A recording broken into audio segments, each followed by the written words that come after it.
और आयुर्वेद में जितनी औषधियां निर्माण होती हैं वो सब गोमूत्र से ही शोधित होती हैं और वो कैंसर जैसी भयंकर बीमारी का इलाज के लिए वो साबित हो रही हैं। प्रियंका गांधी ने हंसी उड़ा दी है ऐसे वैज्ञानिकों की, तो उससे जैसी मूर्ख कोई महिला नहीं हो सकती। प्रधानमंत्री ने एक कमेटी बनाई है पर संसद में उन्होंने कहा कि वी कामकोटी मद्रास के आईआईटी के डायरेक्टर हैं, उसको गोमूत्र कह के उपहास उड़ा रही प्रियंका गांधी। संसद में कैसे देखें? पहली बात तो ये है कि हमारे संसार में बहुत सारी चीजों पर शोध हो रहा है।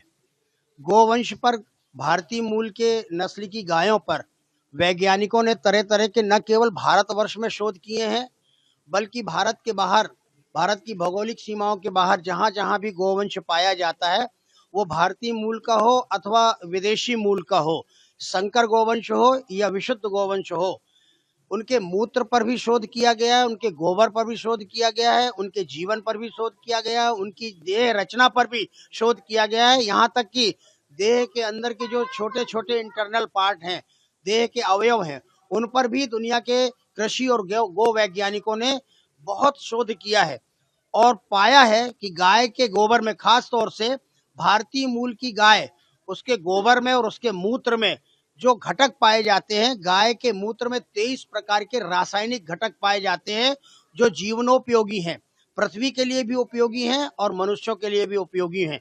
और आज मूत्र के आधार पर जो भारत में शोध हो रहा है, उससे 48 प्रकार की जीवन रक्षक औषधियां तैयार की गई हैं और आयुर्वेद में जितनी औषधियां निर्माण होती हैं वो सब गोमूत्र से ही शोधित होती हैं और वो कैंसर जैसी भयंकर बीमारी का इलाज के लिए वो साबित हो रही हैं। अब रही बात गोबर की, तो गोबर में 16 प्रकार के खनिज तत्व पाए जाते हैं।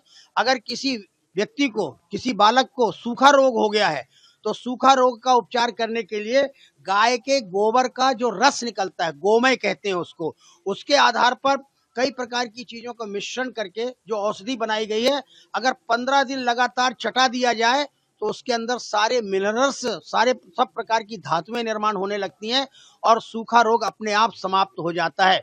और फिर दूसरी बात, इसका धार्मिक आध्यात्मिक आधार भी है, कृषि का आधार भी है, पर्यावरण का आधार भी है। इसलिए अगर प्रियंका गांधी ने हंसी उड़ा दी है ऐसे वैज्ञानिकों की, तो उससे जैसी मूर्ख कोई महिला नहीं हो सकती। उसको राजनीति में और समाज में काम करने का कोई अधिकार नहीं है।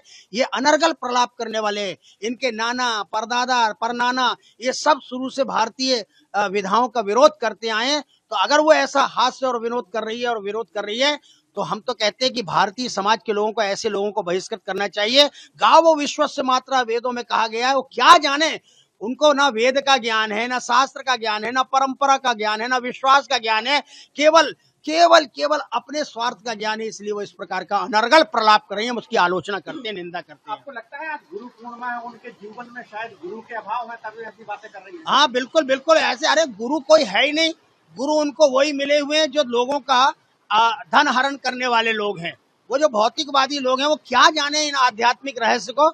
इसलिए आज गुरु पूर्णिमा के दिन मैं उसको कह रहा हूँ कि अगर शास्त्रार्थ करना है तो आ जाए हमारे पास, हम उसकी लैंग्वेज भी बोलना जानते हैं जिस लैंग्वेज में हमसे शास्त्रार्थ करना चाहती है। क्या अनर्गल प्रलाप कर रहे हैं, ऐसे लोगों की बकवास करते हैं। ऐसे लोगों पर टिप्पणी करना भी हमको खराब लगता है, क्योंकि आप पत्रकार जगत के हैं, समाज को बताना चाहते हैं कि लोग कैसे कैसे हैं। मजाक उड़ाना, हास्य परिहास करना, ये अच्छी बात नहीं। गंभीरता पूर्वक राजनीति में आना चाहिए। भाई बहन दोनों ही मूर्खाधिराज हैं।